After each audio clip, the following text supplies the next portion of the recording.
This is an interesting novel. In a world ruled by ranks and pheromones, love was never meant for someone like him, a beta, scentless, ordinary, invisible. But when Adrian crossed paths with Lucien, the top-ranked, untouchable, S-class alpha, everything changed. They were supposed to be enemies, rivals destined to clash, yet behind closed doors, every fight turned into something else, something forbidden, something real. "Pretend I'm your Omega?" Adrian once whispered, and that moment shattered every rule they'd ever known. This story isn't about dominance or hierarchy. It's about connection, raw, defiant, and human. It's about two people trying to love in a world that tells them they can't. Beneath the uniforms, behind the power and pride, this is a story of loyalty, sacrifice, and a love that survives even when it shouldn't. This is the story of Lucien and Adrian, enemies by title, lovers by truth. Next, please enjoy this novel. I was a beta, ordinary, scentless, and unremarkable. Yet somehow, I ended up as the sworn enemy of Lucien, the top-ranked S-class alpha in the entire military academy. Everyone believed we were mortal rivals, destined to clash forever. What they didn't know was that every time I stormed out of a room with my face burning red, it wasn't because we'd fought. It was because he'd kissed me. They said he once dragged me into a restroom to beat me up. In truth, he'd only pulled me close, so close that my heartbeat drowned out everything else. We'd kept our secret perfectly, until one day, his control over his own pheromones completely broke, and in front of everyone, I pressed his head against my shoulder and whispered, "Easy now, pretend I'm your Omega." After training, I hurried to the restroom at the far end of the hall. The academy had only one shared facility for alphas and betas. Apparently, being the only beta enrolled in Centuries didn't earn me special treatment. It usually didn't bother me, until I realized Lucien was standing right next to me.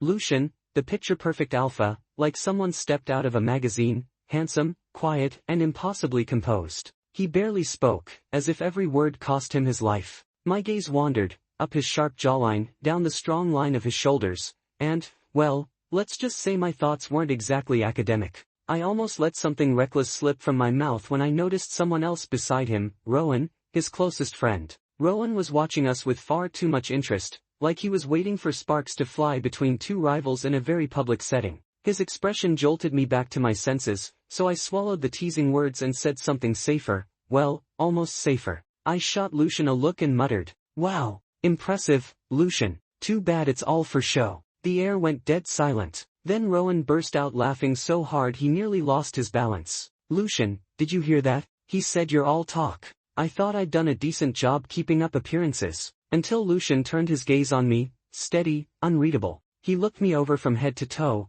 then said in that calm, devastating voice, "Compared to you, I'd say I'm doing just fine. You're quite petite everywhere." My face burned crimson. Rowan's laughter echoed off the walls. Every alpha within earshot turned to see what the commotion was about. I yanked my zipper up, straightened my jacket, and hissed at Lucien under my breath, "You'll regret this." That night, I lay in bed replaying his words. The more I thought about them, the more irritated I became. Lucien always managed to get under my skin. Just as I was about to fall asleep, I heard footsteps near my bed. The dorm was dark. Then, someone tugged at the blanket covering my head. "Come out," said a familiar voice. I pulled the blanket tighter. "No." Silence. Then a cool hand brushed my back through the covers, and his voice came closer, quiet but commanding. "Come out, or I'm coming in." My heart skipped. That was, probably not a bluff. I sighed, pushed the blanket aside, and sat up, only to find him fresh from the shower, hair damp, eyes calm.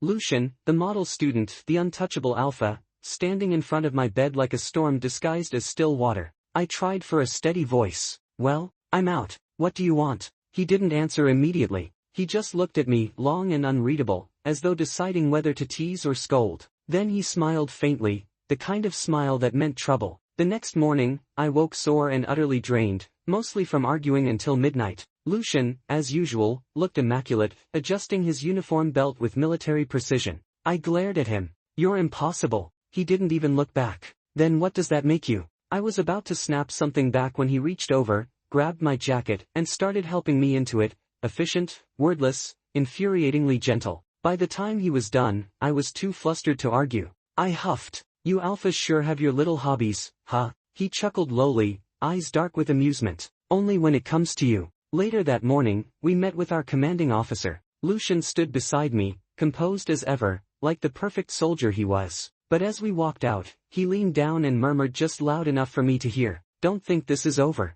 We'll finish our talk when we're back." I tried not to smile. He'd never admit it, but between us, rivalry and affection had long since blurred into something else. Something neither of us could name. And neither of us wanted to end. "Oh no, I'm so scared," I said dramatically, feigning fear. I pouted, unimpressed by his threat, but wisely decided not to tease him further. After all, I'd known Lucian for 15 years, and we'd been together for 4. He always meant what he said. For the sake of my own safety, I decided it was best to keep my distance, and continue pretending to be his sworn rival. To be honest, that whole pretending to be enemies idea hadn't even been mine. When I was 20, after years of "you like me, I like you, but neither of us will say it" nonsense, I finally cracked and confessed first. That's how we got together. We knew each other too well. Every high and low in our lives had the other's shadow in it. That year, we ended our friendship, and began our love story. For months, we were inseparable. Then, at Lucian's suggestion, I joined the selection trials for the famed Fairmont Military Academy. By some miracle, I got in,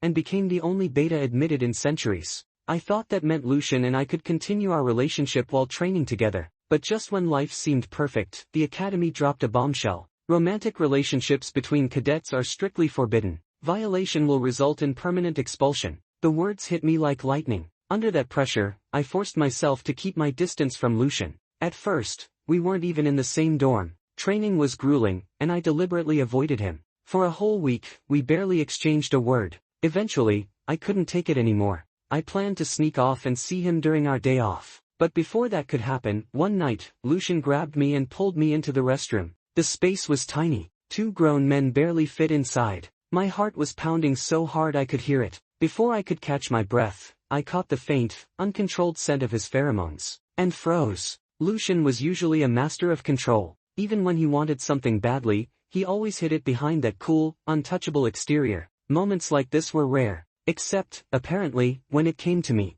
He must have missed me too much. My resolve melted. I lifted my head, my hands automatically finding their way around his neck, nuzzling closer. The words "I missed you" never made it out. They were swallowed by the closeness between us. I pushed at his chest weakly. "Stop, someone might come." Even as I said it, I couldn't let go. I still held onto him, drawn in by warmth I'd been starving for. Lucian said nothing. His arms stayed firm around my waist, too firm, but it told me everything I needed to know. "I'll apply to transfer into your dorm tomorrow," he finally said, voice low but steady. I blinked, dazed by how easily he could turn authority into intimacy. "Can you even do that?" "I can," he said. "I ranked first this term. It gives me that privilege." Right. Only the top cadet could make that kind of request. I was second place, so no such luck for me. Still, if it brought us together, I wasn't going to complain. The air between us grew warmer again, until the sound of hurried footsteps shattered the moment. Oh no, someone was actually coming in.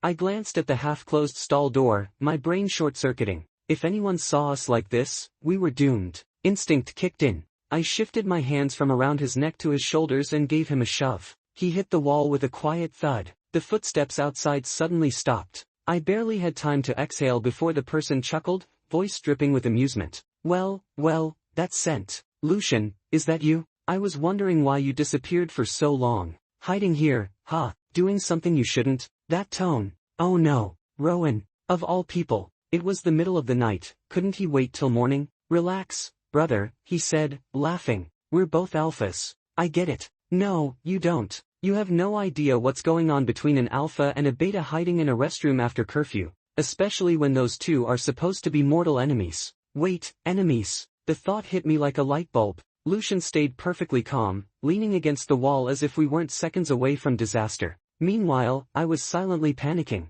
When Rowan pushed the door open, I acted before thinking. Slammed my fist into the wall right beside Lucian's head and glared like I meant it. To Rowan, it must have looked like we just had a furious fight. I stormed out of the stall, neck covered in marks I couldn't explain. And just like that, rumors of our rivalry exploded across campus. Thanks to Rowan's big mouth, Lucian's untouchable perfection image took a serious hit. His version of the story, Lucian, the S-Class Alpha, couldn't beat Adrian, a beta. So he bit him instead, left him covered in marks. Adrian was so furious, he punched the wall and warned him to back off. People believed it. A few questioned the logic. Bit him? On the neck? During a fight? Were they fighting or? But their voices were drowned out. In the end, Rowan's gossip turned into our perfect cover. Now, whenever Lucian and I were seen together, people just assumed we were sparring. Even the instructors told us not to take our rivalry too far. By day, we chased each other across the training field. By night, we found quiet ways to share warmth.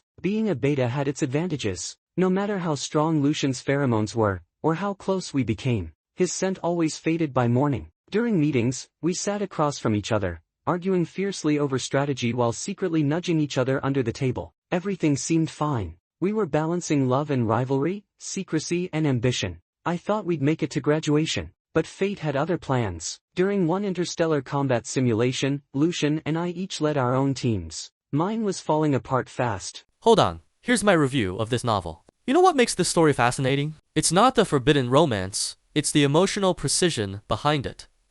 The author turns a simple rivalry into a quiet war of feelings. Every stare, every word between Adrian and Lucian carries tension like a spark waiting to ignite.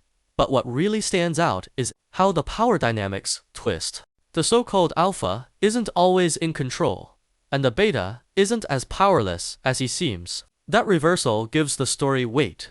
It's about vulnerability, not dominance. Still, the pacing sometimes slips. Some scenes linger too long on description when the emotion alone could have carried the moment. Yet even then, it's hard to look away. The dialogue feels sharp, the chemistry electric, and the heartbreak painfully real. This isn't just romance. It's two people trying to survive a world built to keep them apart and somehow still choosing each other. Alright, please continue listening. More and more members being knocked out of the exercise. Lucian's team was on the verge of victory. I admired him even as I prepared for one last stand. Then, confusion broke out among his squad. Through my earpiece, Rowan's anxious voice came through. Adrian, something's wrong with Lucian, his pheromones are going out of control. My mind went blank for a moment, but I forced myself to stay calm and asked in a low voice. What happened? His pheromones suddenly flared up just now, Rowan said hurriedly. Several alpha teammates nearby passed out instantly. I ran over to check, but he pushed me away and took off. Lucian was an S-class alpha, his pheromone dominance wasn't something to take lightly. If he ran, it had to be for his teammates' safety. Clenching my fists, I made a quick decision. Without hesitation, I grabbed a suppressant from a nearby alpha and said to Rowan, "You contact command. Tell them to abort the exercise and get the unconscious out. I'll find Lucian." Which way did he go? No buts, I snapped. I'm a beta. His pheromones won't affect me. Hearing that, Rowan stopped hesitating. After telling me the general direction, I sprinted off that way. The jungle grew denser as I ran. Wild branches and thorns tore scratches into my face and hands, but I didn't care about the pain. The air was thick with the scent of pheromones, growing stronger by the second. My heart sank. Even someone like me, a beta with dull sensitivity, could smell the sharp, intoxicating scent, like vodka burning through the air. What on earth happened to him? Please be okay. Murmuring the thought, I quickened my pace. Anxiety and dread flooded my body. Sweat soaked through my heavy combat uniform. At last, just when my strength was nearly spent, I found him. Lucian was leaning against a tree, gripping a dagger in his bare hand, using pain to keep himself conscious. At the sound of my footsteps, the alpha lifted his head sharply. His eyes were bloodshot, torn between reason and madness, fighting for control of his body. His ragged breathing was deep and pained, barely restrained. I froze where I stood, then spoke in the gentlest, calmest tone I could manage, afraid even my voice might unsettle him. "Lucian, it's me. Don't be afraid. I'm here." Lucian stared straight at me, gaze wild and predatory, like a starving beast. A chill ran down my spine, but I didn't back away. My eyes were fixed only on the blood flowing from his hand. Seeing the wound deepen, I gritted my teeth and lunged forward, grabbing his wrist and flinging the dagger aside. Then, swift and steady, I tore off part of my undershirt and wrapped the wound tightly. I half expected him to lash out. He clearly wasn't in his right mind, and I braced myself to take a hit, but to my surprise, he didn't resist. I let out a shaky breath and reached into my pack for a suppressant. Just as I turned around, a sudden, overwhelming force knocked me to the ground. Before I could react, a sharp pain shot through the back of my neck where the gland was located. I was pinned down, unable to move. My knees hit the dirt hard, pain shooting up my legs. But even that was nothing compared to the searing ache spreading from my neck. I gasped and whimpered, my hands clutching helplessly at the grass beneath me, while the beast behind me trembled in restraint and confusion. Time blurred. The pain dulled into numbness. I sniffled, voice trembling through a half-sob. Lucian, it's me. It hurts. His body stiffened. His ragged breathing halted, as if someone had pressed pause. Then, I felt a soft, trembling touch at my neck, hesitant, almost apologetic. I shuddered even harder. The feral tension in him eased. The chaos in his pheromones slowly quieted. In a broken, hoarse whisper, he murmured, "Why, don't you have my scent, baby, mine?" "Yes, yours," I said quickly, relief flooding me at the sound of his voice. At least he still recognized me. I coaxed him gently to let me up. Reluctantly, he obeyed, hands gripping my waist as he lifted me, clumsy but careful, like pulling a root from the ground. Back under the tree, he held me tight, too tight, like a child clutching something precious. I froze, unsure if using the suppressant now would help him, or make things worse. If it sent him spiraling further out of control, the consequences would be disastrous. So I let the thought go. For a long while, neither of us moved. Since joining Fairmont Academy, we'd rarely been alone like this. Even with the chaos around us, I found myself sinking into the quiet, a dangerous kind of peace. Lucian's gaze stayed fixed on me, unwavering, loyal, like a wolf guarding its mate. Usually, he was the one in control, always leading, always commanding. But now, maybe because I was safe in his arms, a playful thought crossed my mind. I leaned closer to his ear and whispered, "Lucian, do you know what we are to each other?" The alpha's grip around my waist tightened. He rubbed against me restlessly, his body seeking reassurance. "My baby. Smooth talker," I thought, blushing. "You sure weren't this sweet before, always biting, never talking." Still, I played along, teasing him softly. "Wrong. I'm your husband." "Husband?" He repeated the word blankly. I nodded, trying not to laugh. "That's right. You should call me husband." "You're my wife." "Wait, no, that's reversed." "You're my wife." "Wife?" He echoed again. "Yes, you're the wife." His eyes brightened suddenly. "Wife, you're the wife." I choked, exasperated. "No, husband. Wife. Husband." He shook his head stubbornly, like a broken recorder. "Wife." I finally lost it. "Husband." His eyes lit up again. He nodded seriously. I grabbed his collar, searching for any trace of awareness, but I knew him too well. That blank look in his eyes, and the wild pheromones still coiling around me. They told me everything. My Lucian hadn't truly come back yet. All the air went out of me like a punctured balloon. I slumped against his broad chest, mind empty. Somewhere along the way, I dropped my communicator. It was probably lying somewhere in the grass. All we could do now was wait for the Academy's search team to track us by the locator beacon. But with Lucian in this condition, what would happen to him once we got back? I didn't dare think too deeply. I could only hope that by the time morning came, Lucian would wake as himself again. Calm, collected, pretending this had all been just a strange, uncontrollable episode. But hope is just that, hope. When I came to again, I instinctively called his name. Then I opened my eyes, and saw nothing but a white ceiling. Several people in lab coats stood beside my bed. "You're awake." A gentle-looking woman, a beta, noticed me immediately and helped me sit up. "Where am I?" I asked in a daze. "This is the Alliance Institute of Pheromone Research." "What? The Alliance Institute? Why would I, a beta, be here? And where was Lucian?" As if reading my confusion, she explained softly. "Yesterday, the Fairmont Military Academy sent both you and an S-Class Alpha here. That Alpha was in a critical state, his pheromone levels were spiraling out of control. He was extremely possessive toward you, refusing to let anyone get close. We had to inject a strong sedative into his gland while he was distracted before he finally lost consciousness. Even then, his pheromone response was still triggered whenever you were nearby. But you're a beta, and we heard your relationship with him wasn't exactly friendly. The reaction was highly abnormal. After some discussion, we decided to keep you here as well, in case your presence could help stabilize him." Seeing me fall silent, she tried to reassure me. "Don't worry. From my observation, that Alpha won't hurt you. We'll also have people protecting you around the clock." I didn't need her to tell me that Lucian would never hurt me, so I said quietly, "Then, may I see him?" She hesitated, then finally nodded and led me down a long corridor to a lab sealed behind transparent glass. Through the glass, I saw Lucian lying on a bed, pale, connected to several monitoring machines. All the strength and arrogance he once carried were gone. My eyes stung instantly. Enemies, secrets, pride, none of that mattered in this moment. Then the figure on the bed stirred, eyelids trembling as if trying to open. The monitors linked to his pheromone levels began to spike, sharp alarms breaking the silence. Several researchers rushed in, along with the woman beside me. I stood frozen outside, watching helplessly as Lucian fought against their restraints, only to be pressed down again and again. The once proud boy now looked broken, but every trembling finger reached instinctively toward me. That pain, his pain, spread through me like an electric current, flooding my entire being. Before I knew it, tears were streaming down my face as I ran into the room, pushing past everyone.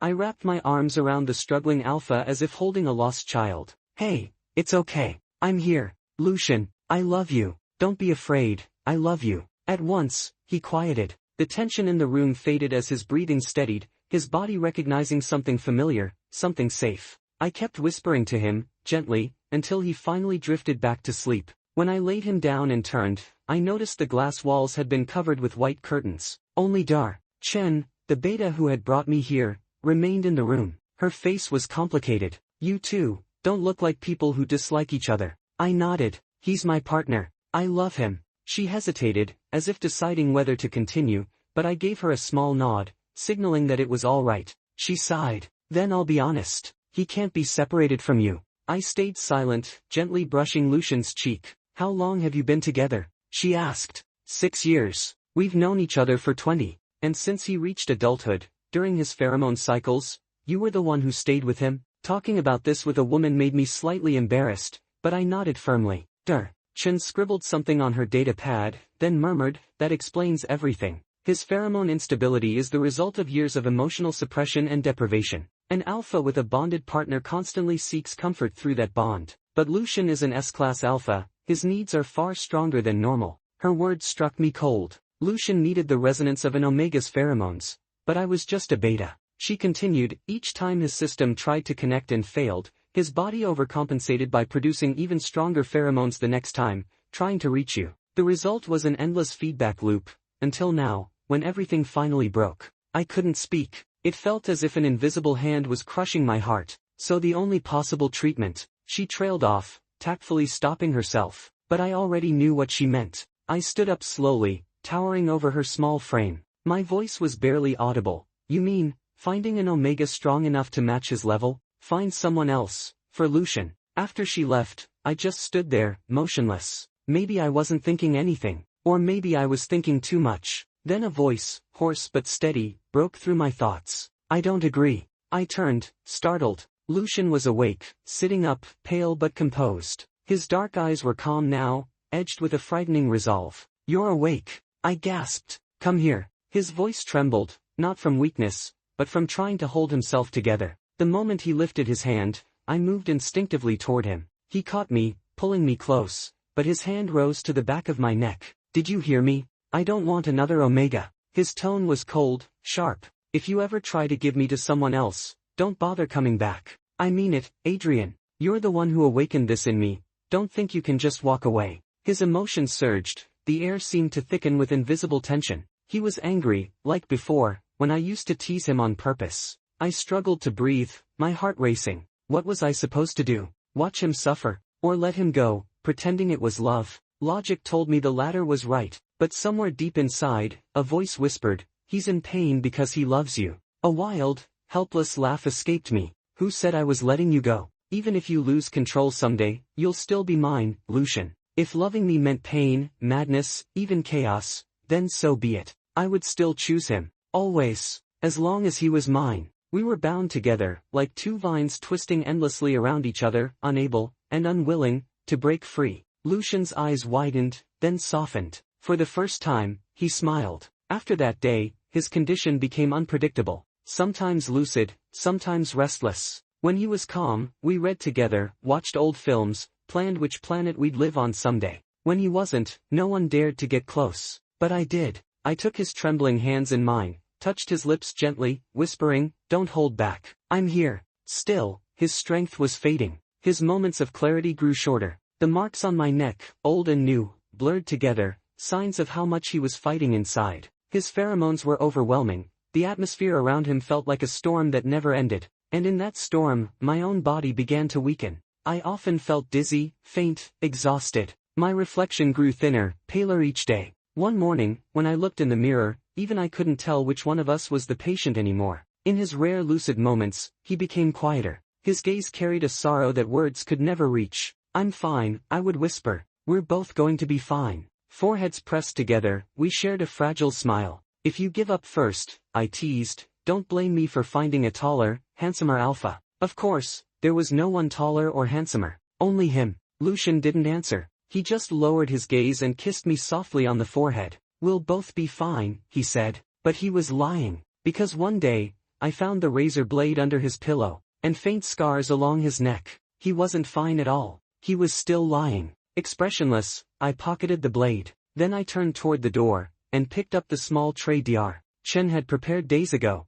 the one holding several vials of high-purity omega serum. Lucian's expression changed instantly. He frowned, resisting. I told you, I don't need it. I calmly unwrapped the package, holding up the vial. Then explain what the razor blade was for. Lucian turned his head away. A faint red color spread from the corners of his eyes, his fists clenching tight. I don't want you to suffer. I'd rather stop being an alpha than let that happen. My hands froze. A haze blurred my vision. What an idiot. I sighed, swallowing the lump in my throat, forcing a light tone. You can't stop being one. I like alphas. The transparent pheromone solution rose smoothly inside the syringe. A delicate, floral scent filled the air, cool and intoxicating. Beautiful. I hid the syringe behind my back and looked at Lucian, who was wide-eyed, struggling against his restraints. Slowly, I walked over and sat by his bed. He shut his eyes in pain and murmured, "No, I don't want this." He sounded so tragic that I couldn't help but laugh softly. Then, in one quick motion, I pulled down my collar and pressed the syringe to the back of my own neck. Who said it was for you? Technically speaking, the pheromone serum didn't belong to any omega. It was a synthetic substance, made from Lucian's pheromones, my own biological samples, and a few stabilizing compounds. It would only work when processed through a living body. It hadn't been tested before. I was the first. The risks? Unknown. The outcome? Also unknown. But I was betting on it. Betting everything on a way out. If it worked, I might become something that wasn't quite beta or omega. If it failed, don't worry. If it failed, I'd take Lucian with me. I couldn't bear to leave him behind, alone. Heat spread through me, burning, wild, all-consuming. Something inside me shattered and reformed, again and again. It felt as if my body was being rewritten. When I finally opened my eyes, dazed and weak, I found myself lying in Lucian's arms. The world was unnervingly quiet. Even Lucian felt lifeless, his body cold, like his soul had slipped away. Panic surged through me. Struggling to sit up, I rasped out, "Lucian, you're alive, right? Wake up, come on, I'm not ready to be a widower." What was happening? Half alive, half gone. The moment I spoke, Lucian stopped breathing entirely. Then, a few seconds later, he lowered his head mechanically, as if checking whether he'd imagined it. Seeing that, I knew exactly what to do. I twisted a pinch of flesh on his thigh, hard enough to make sure he felt it. Hurts, doesn't it? That means I'm alive. Come on, focus. Still no reaction. I gritted my teeth. Fine. Desperate times. Without thinking, I leaned in and kissed him. He froze at first, but somehow still knew how to respond. I pulled back before he could deepen it, gasping for air. Then, grinning, I pushed his head gently toward the back of my neck. Looks like it worked, I said playfully. Go on, see for yourself. Lucian, you can think of me as your omega now. I was joking, of course. I hadn't become an omega. I was still a beta, just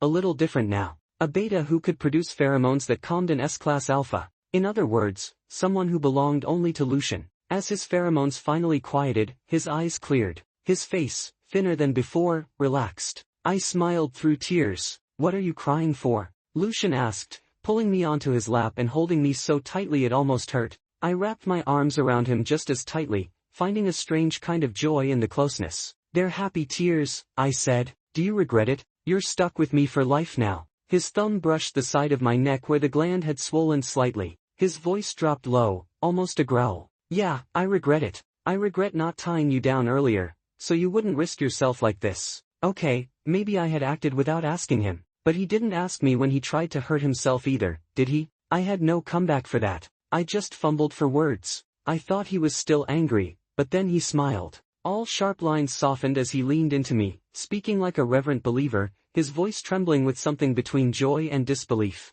I shouldn't be happy, right? I should be mad, guilty, telling you not to do something so reckless again. But I can't help it. Knowing you did this because you love me so completely, it makes me happy. Well, two hopeless romantics together, what could go wrong? I rubbed my sore waist, muttering complaints as I packed our things, swatting away Lucian's wandering hand. After all that had happened, he finally dropped the cold, untouchable facade and showed his real self. Oh, right, I almost forgot. The last time, in that lab, when I told him, think of me as your Omega. I looked up and saw the entire military academy staff staring through the glass wall, completely stunned. Rowan's expression was the best, pure disbelief, like his whole worldview had just exploded. It's fine, really, just a little public humiliation. Nothing new. I forced a smile and submitted our withdrawal applications, my toes curling in embarrassment. Since our relationship was now public, and neither of us could meet the academy's health requirements anymore, leaving was inevitable.